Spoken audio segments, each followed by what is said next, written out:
जो विशेष ग्रंथ है, गुरु ग्रंथ है, सत्संग योग, उनके संपादन में लग गए थे 1940 में, इसी पर्वती में, भागलपुर में।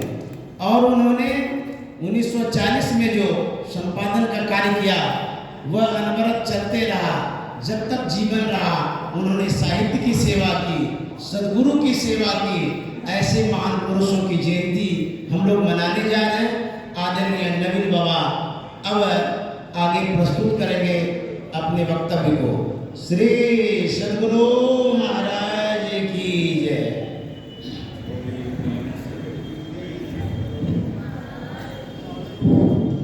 श्री सदगुरु महाराज की जय। श्री सदगुरु महाराज की जय। श्री सदगुरु महाराज की जय। एक बार हम लोग आस्था और विश्वास के साथ बुलंद स्वर में गुरु महाराज का श्री जय घोष करें। श्री सदगुरु महाराज की जय। नमामि अमित ज्ञान रूपं कृपालम् अगम बोधदाता सुबुद्धि निधि विशालम् क्षमाशील अति धीर गंभीर ज्ञानम्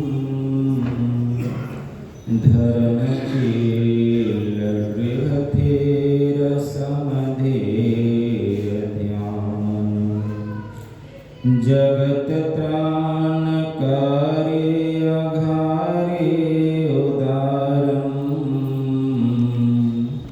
भगत प्राण रूपं दयागुण अपारम् नमो सतगुरुं ज्ञानदाता सुस्वामी नमामि नमामि नमामि नमामि नमामि नमामि नमामि नमामि। महाराज सदगुरु है राजन को राजा है जिनकी कृपा से सर्व काजा बने में ही सोए परम गुरु नमामि नमामि नमामि नमामि नमामि नमामि नमामि नमामि नमामि। श्री सदगुरु महाराज की जय।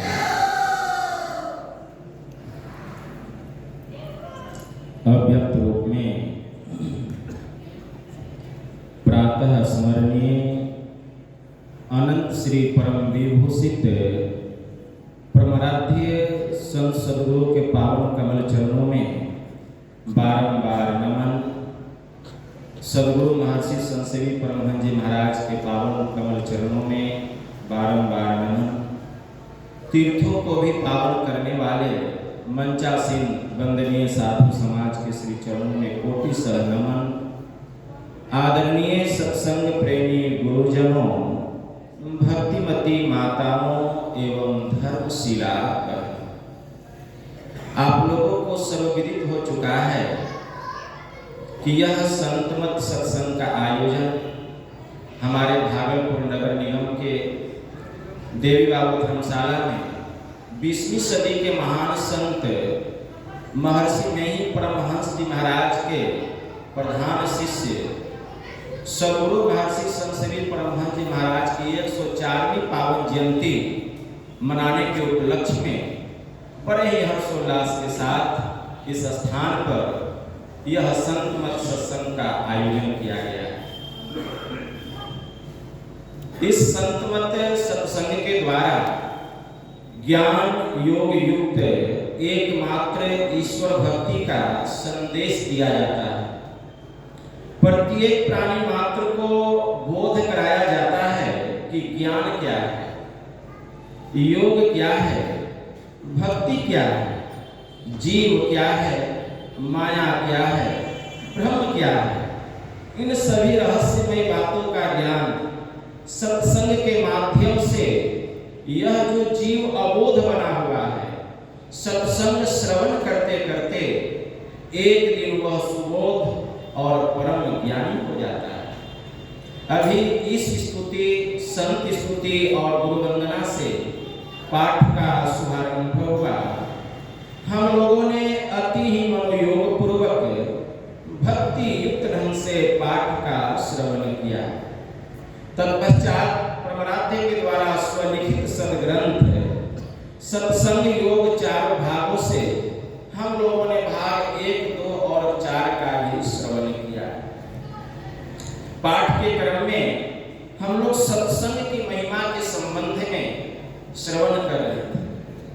विगत 2 दिन पूर्व हमारे गिरवर बाबू हमारे पास आए हुए थे, संतवत सत्संग मंदिर प्रवृत्ति, और उन्होंने कहा था कि बाबा कोशिश कीजिएगा कि लोगों की इच्छा है सत्संग की महिमा के संबंध में, ईश्वर स्वरूप के संबंध में और संत की क्या महिमा है इसके संबंध में लोगों को ज्ञान होना चाहिए, और जो गुरु महाराज का व्यक्तित्व और कृतित्व है उस पर भी प्रकाश डाला जाए। तो अभी हम लोग सत्संग की महिमा के संबंध में सुन रहे हैं। वेद भगवान उपदेश कर रहे हैं। ओम इन जानः प्रथमं मनस्तत्वाय सविताधियम् अग्निर्ज्योतिर्निचाय पृथिव्या अध्यावत। इस मंत्र के द्वारा वेद भगवान उपदेश करते हैं कि हे मनुष्यों, अगर तुम उस जगत प्रसव करता सर्वेश्वर का, परमेश्वर का तत्व ज्ञान प्राप्त करना चाहते हो तो पहले बुद्धि योग करो, अर्थात सत्संग करो, फिर मानस योग करो, अर्थात मानस जप और मानस ध्यान करो, फिर अग्नि की ज्योतियों को एक करके योग की दृढ़ भूमि पर अपने आप को अच्छी प्रकार धारण करो। तो पहले बुद्धि योग की बात आई, पहले सत्संग करो, क्योंकि जब तक हम सत्संग नहीं करेंगे ज्ञान नहीं होगा। सत्संग अर्थात सत्य का संग। सत्य किसको कहा है? जिसका कभी नाश नहीं होता, जो अविनाशी है। सत्य सोई जो बिनसे नाही, अचित चेतन सकल घट माही, रहे आनंदे सकल आनंदा, अताते नाम सच्चिदानंदा। जो सत्य चित और आनंद का स्थान है वह एक परमात्मा, वही परम सत्य। ऋग्वेद में मंत्र आया है, एकम सद्विप्रा बहुधा वदन्ति, एकम ब्रह्म द्वितीयो नास्ति। वह परमात्मा एक है, लेकिन विद्वजन उसको अनेक नामों से विदित करते हैं। लेकिन अनेक नाम से विदित होने पर वह परमात्मा अनेक नहीं, एक ही एक रहते हैं। एकम ब्रह्म द्वितीयो नास्ति। अगर एक परमात्मा के अलावा कोई कहता है कि परमात्मा 2 है, 4 है, 10 है, 1000 है, लाख है, वह ईश्वर नहीं, वह सब नाशवान है। वह परमात्मा एक है। इसको दृढ़ता के साथ अपने हृदय में धारण करना पड़ेगा, और यही बात इस्लाम भी कहता है।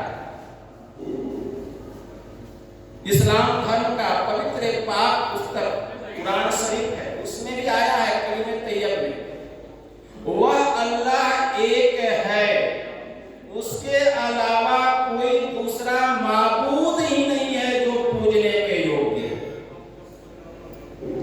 नबी करीम मोहम्मद सल्लल्लाहु अलैहि वसल्लम उनके रसूल हैं। प्रत्येक मुसलमानों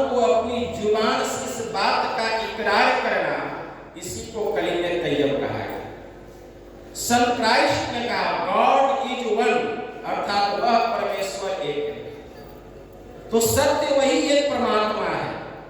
उस परमात्मा का ज्ञान कैसे होगा? तो सत्य का संग, अभी हम लोग सुन रहे थे सत्संग, तो सत्य का संग सत्य ही करेगा, असत्य नहीं करेगा। तो सत्य जो परमात्मा है, उसी सत्य परमात्मा का अंश यह चेतन आत्मा है। यह आत्मा भी सत्य है। जैसे परमात्मा का किसी काल में नाश नहीं होता है, वैसे ही इस आत्मा का भी किसी काल में नाश नहीं होता है। भगवान महावीर श्री कृष्ण ने श्रीमद् भगवत गीता में कहा, नैनम छिद्यन्ति शस्त्राणि नैनम दहति पावकः न चैनम क्लेद्यन्त्यापो न शोष्यति मारुतः। यह आत्मा ऐसा है, इसको किसी भी अस्त्र और शस्त्र के द्वारा काटा नहीं जा सकता। नैनम दहति पावकः, यह आत्मा ऐसा है कि इसको अग्नि जला नहीं सकती। न चैनम क्लेद्यन्त्यापो, यह आत्मा ऐसा है, इसको पानी भिगा नहीं सकता, गिला नहीं सकता। न शोष्यति मारुतः, यह आत्मा ऐसा है, इसको हवा उड़ा नहीं सकता। तो यह आत्मा उसी परमात्मा का अंश है। तो यह भी सत्य है और परमात्मा तो परम सत्य है। तो जिस दिन इस सत्य का, मतलब इस आत्मा का उस परम सत्य परमात्मा से मिलन हो जाएगा, उस दिन जो सत्संग होगा वह उत्तम कोटि का प्रथम श्रेणी का सत्संग होगा। लेकिन यह कहना जितना सरल है, करना उतना ही कठिन है। इसलिए गोस्वामी जी ने विनय पत्रिका में लिखा, रघुपति भगति करत कठिनाई, कहत सुगम करनी अपार, जाने सो जेहि बनि आई। जो जेहि कला कुशल, ता कह सुलभ सदा सुखकारी। सफरी सन्मुख जल प्रवाह, सुर सरी बहे गज भारी। जो सरकरा मिलै सिकतामह, बलते नहीं बिल गावे। अति रसज्ञ सूक्ष्म पिपीलिका, बिनु प्रयास नहीं पावे। सकल दृश्य निज उदर मैली, सोवै निद्रा करी जोगी।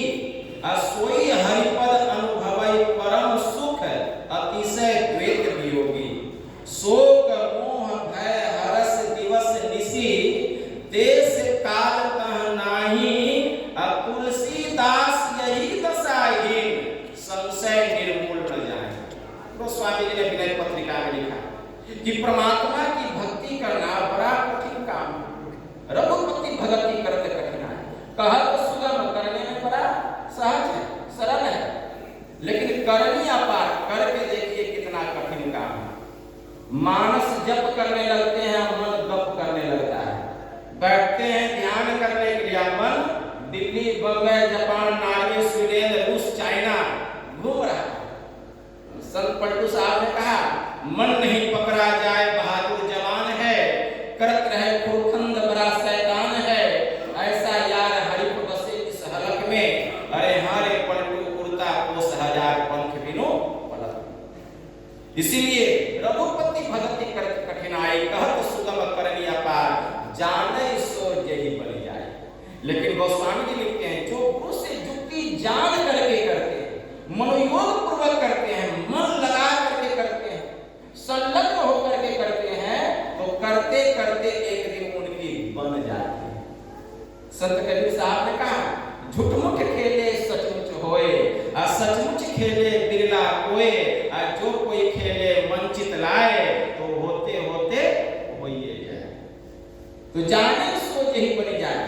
जो जेहि कला कुशल ताका सुलभ सदा सुखकारी, जो जिस काम को करने में निपुण होते हैं, उनको वह काम करने में आनंद आता है। लेकिन जो उस काम में निपुण नहीं है, उनको मन नहीं लगता है। सफरी सन्मुख जल प्रवाह, असुर सरी बहे गज भारी। छोटी सफरी मछली होती है, वह जल के विपरीत दिशा में गमन करने में निपुण है, कुशल है। कितना भी जल का प्रवाह वेग और से तेज क्यों न हो, लेकिन वह भाटा से सिरा की ओर चढ़ाई करती है। क्यों? क्योंकि वह इस कला में निपुण है। तो सपरी जल प्रमुख है, वह जो है उस दिशा में गमन कर जाती है। लेकिन जो गजराज होता है वह बीच नदी में खड़ा है, अगर पानी का वेग तेज होता है, फोर्स तेज होता है, उसको बहा करके बहुत दूर लेकर के चला जाता है। ठीक उसी प्रकार जो सरकरा मिलई सिकतामह बल के नहीं बिलगावे, अति रस के सूक्ष्म पिपीलिका बिनु प्रयास नहीं पावे। सरकरा कहा गया चीनी को, असिकता कहा गया बालू। 1 किलो चीनी में 1 किलो बालू मिला दीजिए, और अगर आपको कहा जाए कि बालू से चीनी को अलग कर लीजिए, कितना भी प्रयास कर लीजिए लेकिन चीनी बालू से अलग होने वाला नहीं है। क्यों? आप इस काम में निपुण नहीं है, लेकिन छोटी छोटी पिपड़ी आती है और चीनी के एक एक कण को मुंह से उठा लेती है और आसानी से बालू से चीनी को अलग कर लेती है। क्यों? वह इस कला में निपुण है, प्रवीण है, लेकिन आप नहीं है। ठीक उसी प्रकार सकल दृश्य निज उदर मैली सोवै निद्रा कहि जोगी। ऐसे जो जोगी होते हैं, ऐसे जो संत होते हैं, वे नींद को त्याग करके सोते हैं और सभी प्रकार के अपने दृश्य को अपने भीतर में देख लेते हैं। वह परम पद को प्राप्त किए हुए सकल दृश्य निज उदर मैली सोवै निद्रा कहि जोगी, और सोई हरिपद अनुभवै परम सुख। वे परमात्मा के परम पद को प्राप्त किए हुए वे परम संत होते हैं, वे अनुभव ज्ञान को प्राप्त किए हुए होते हैं, अतिशय द्वैत वियोगी। शोक मोह भय हरस दिवस निसी, अब देश काल कह नाही, अब तुलसीदास यही दशाहीन, संशय निर्मूल न जाए। शोक जहाँ किसी प्रकार का शोक नहीं है, मोह जहाँ किसी प्रकार की अज्ञानता नहीं है, भय जहाँ किसी प्रकार का डर नहीं है, जहाँ न दिन है न रात है, हरस दिवस निसी, देश काल कहना है, न तो वहाँ देश है न काल।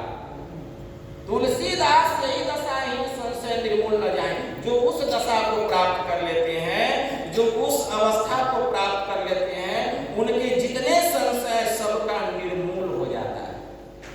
ऐसे वे संत होते हैं। तो अगर यह आत्मा उस परमात्मा में नहीं मिल सका, यह काम तो बहुत कठिन है, लेकिन जिन्होंने इस काम को कर लिया है, ऐसे महापुरुषों को हम संत कहते हैं।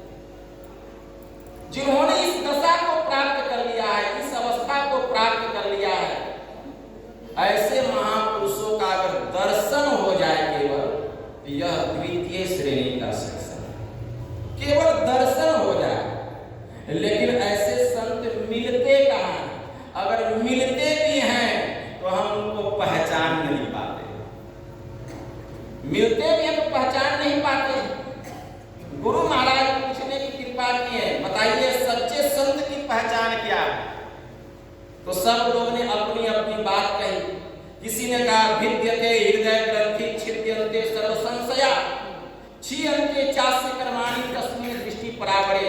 परे से परे ब्रह्म को देख लेने पर सभी प्रकार के संशय समाप्त हो जाते हैं, हृदय की ग्रंथि खुल जाती है, सभी संशय छिन्न हो जाते हैं। ऐसे महापुरुषों को संत कहते हैं। तो गुरु महाराज कहेंगे तो संत कहते हैं उसको, लेकिन संत की पहचान क्या है? अरे संत कहते हैं अमित बोध अनिमित भोगी, सत्य सार कवि कोविद जोगी। ऐसे महापुरुषों को संत कहते हैं, लेकिन संत की पहचान क्या है? गुरु महाराज कहने की कृपा किए, मुक्ति मार्ग जानते साधन करते नित्य, साधन करते नित्य सतचित जग में रहते, दीन दीन अधिक विराग प्रेम सत्संग सो करते, दृढ़ ज्ञान समुझाए बोध दे कुबुद्धि को हरते, संशय दूर भगाए संतमत स्थिर करते, मैं ही अरे ये गुण धर जोई, अब गुरु सोई सतचित, अब मुक्ति मार्ग जानते साधन करते नित्य। ऐसे महापुरुषों को हम संत कहते हैं। तो ऐसे महापुरुष का अगर दर्शन हो जाए, द्वितीय श्रेणी का सत्संग है। अगर उनका दर्शन नहीं हो तो हमारे परमाराध्य कहा करते थे कि संतों की जो वाणी है, जो उनके उपदेश हैं, वह चिट्ठी है और वह आधी मुलाकात है, वह सदग्रंथों में भरी पड़ी। पर ये सत्संगियों कितने संतों की वाणी है, या जहां कहीं संत मत का सत्संग होता हो, अभी जो आप लोग सुन रहे हैं, अगर यह सत्संग सुनने के लिए मिल जाए तो संत मत के सत्संग में संत वाणी की प्रधानता होगी। अभी आप लोग केवल संत वाणी सुन रहे हैं, तो यह जो सत्संग है यह तृतीय श्रेणी का सत्संग है। यही तृतीय श्रेणी का सत्संग सुनते सुनते एक दिन संत सद्गुरु मिल जाएंगे। मैं आन परी चोरन के नगर, सत्संग बिना जियरा तरसे। इस सत्संग में लाभ बहुत है, तुरंत मिलावे गुरु से। तो यही तृतीय श्रेणी का सत्संग द्वितीय श्रेणी के सत्संग से आपको मिला देगा। और जब संत सद्गुरु मिल जाएंगे और संत सद्गुरु से सद्युक्ति जान करके जब हम भक्ति करेंगे, तो यही द्वितीय श्रेणी का सत्संग मतलब संत सद्गुरु एक दिन प्रथम श्रेणी के सत्संग इस आत्मा को परमात्मा से मिला देंगे। जीवन के दुखों से हम सदा के लिए छूट जाएंगे, तब हमारा इस जीवन में, इस शरीर में, इस संसार में आना सार्थक होगा। तो यही काम करने के लिए हम लोगों को यह शरीर मिला है। अभी हम लोग हुजूर की वाणी सुन रहे थे, तजो मांस व मछली और तजो अंडा वो मदिरा को, अब पराई नारी मत देखो, समझ माता सदृश अपना।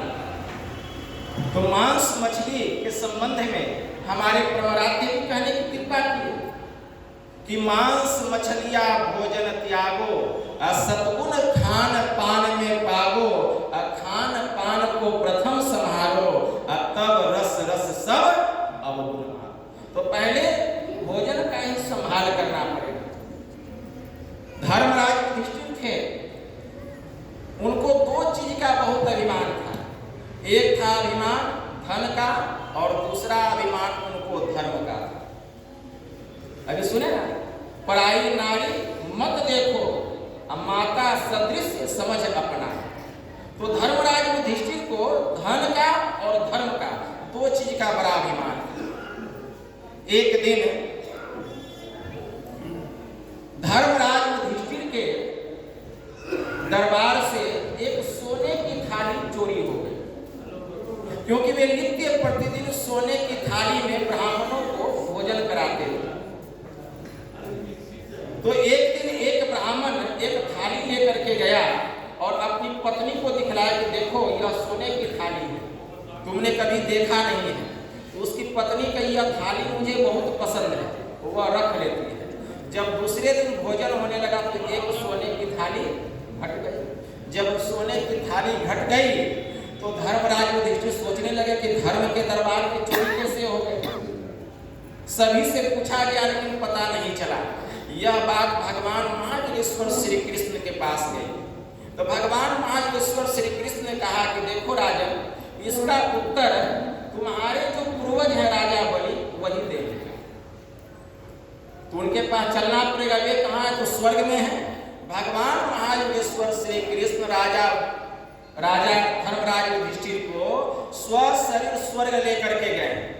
तो उन्होंने देखा कि स्वर्ग के द्वार पर बहुत सारे सेवक हैं, वे बहुत बड़े बड़े पत्थर को एक बोरे में भर रहे हैं। तो धर्मराज युधिष्ठिर ने देखा कि यह कोई मामूली पत्थर नहीं है, यह तो कीमती हीरा और ये बोरा में भर रहे हैं सेवक लोग।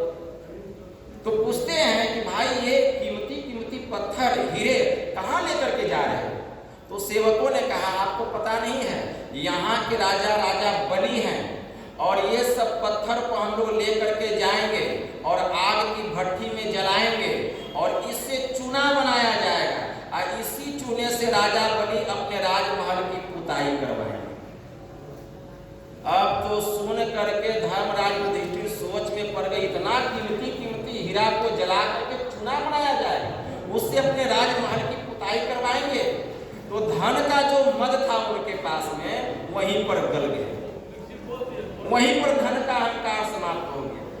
अब भगवान कृष्ण उनको लेकर के जाते हैं राजा बलि के दरबार में। जब राजा बलि के दरबार में गए तो राजा बलि उठ करके भगवान का स्वागत करते हैं, भगवान भी उनको आशीर्वाद देते हैं, प्रणाम करते हैं। लेकिन धर्मराज युधिष्ठिर राजा बलि को देख नहीं पा रहे। कहते भगवान मैं तो उनको देख नहीं पा रहा हूँ।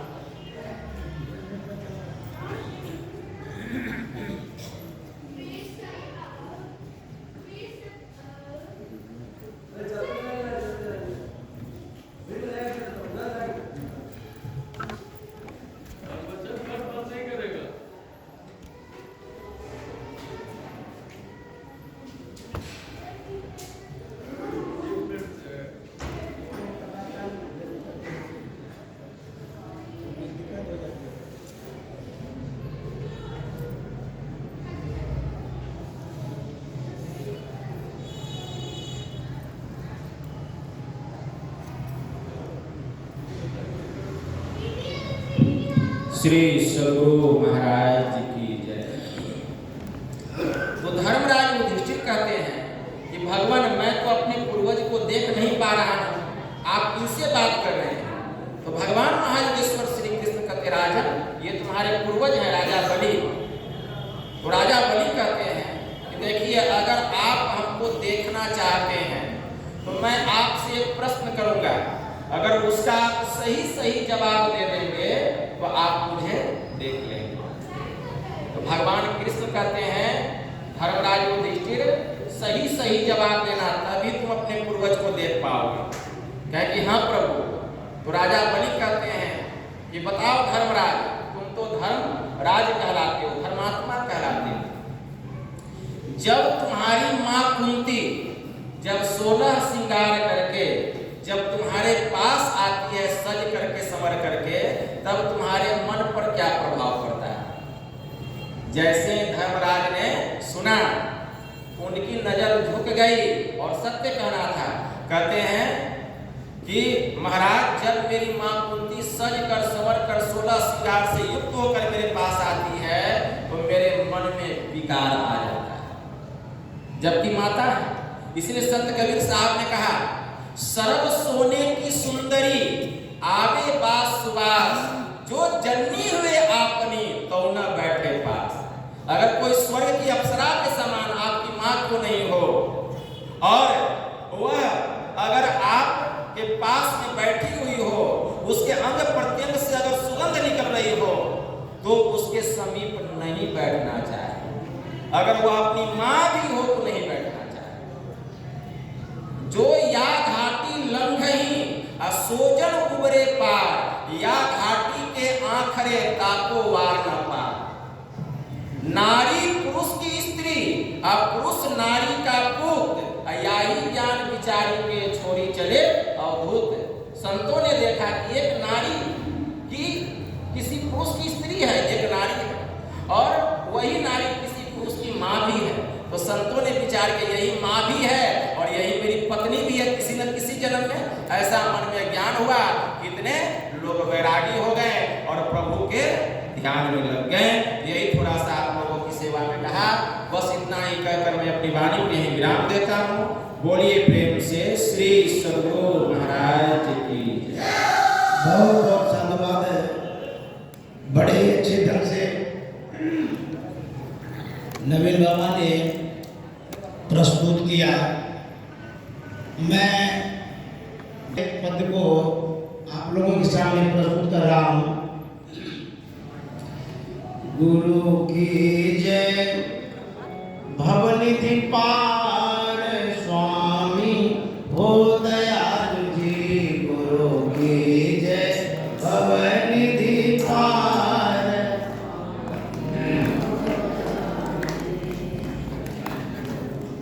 अब मैं स्वामी सतप्रकाश जी महाराज के पास जाना चाहता हूँ। बात सीधी में बाद में सुना दूंगा। हमारे गुरुदेव महर्षि संतसेवी परमहंस जी महाराज जब इस धराधाम पर आए तो उनका नामकरण हुआ। पंडितों के द्वारा नाम किया गया महावीर लाल दास। समाज ने जब इनके स्वभाव को देखा हित करने के बात को देखा, समाज के द्वारा नामकरण हुआ हितसागर बाबू। जब संत सद्गुरु महर्षि मीरप्रमंद जी महाराज के पास आए, उन्होंने जो सेवा देखा, अर्थात महर्षि संत श्री परमहंस जी महाराज ने सेवा किया, उन सेवा को देख करके परमाराध्य ने इनका नाम संत सेवी रख दिया, क्योंकि संत की सेवा कर रहे थे।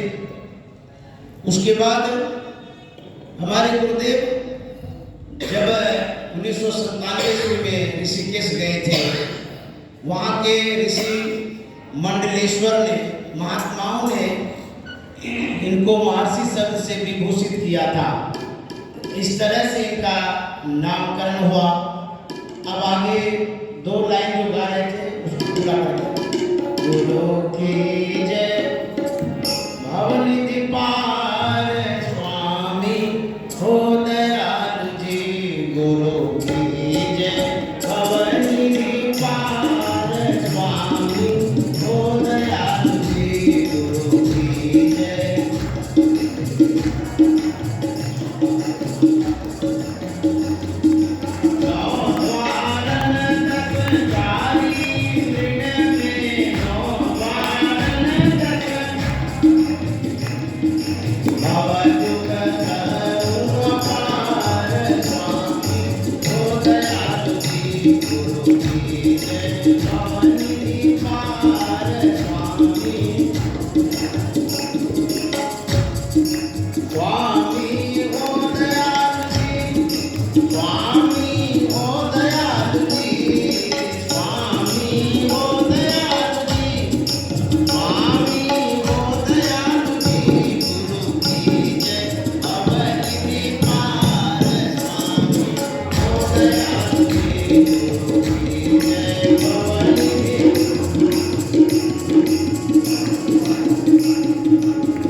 और भी पद रह गए, लेकिन मैं बीच बीच में सुनाता रहूँगा, क्योंकि समय का थोड़ा अभाव है। हमारे बीच उपस्थित हैं प्रखर प्रवक्ता और नाम भी जैसा है सतप्रकाश जी महाराज। सत्य के प्रकाश में लगे हुए हैं, सतमत के प्रचार प्रसार में लगे हुए हैं। बड़े विद्वान महात्मा हैं, इनसे सार गर्भित बात सुनेंगे, सतमत की सार बात सुनेंगे। और इन्होंने जो हमारे गुरुदेव महर्षि संतसेवी परमहंस जी महाराज को जाना है, बातें तो ये बहुत जानते हैं, लेकिन अब समय भरी कुछ सेवा करेंगे। अब स्वामी जी से निवेदन है वो सेवा देने की कृपा कराएं। श्री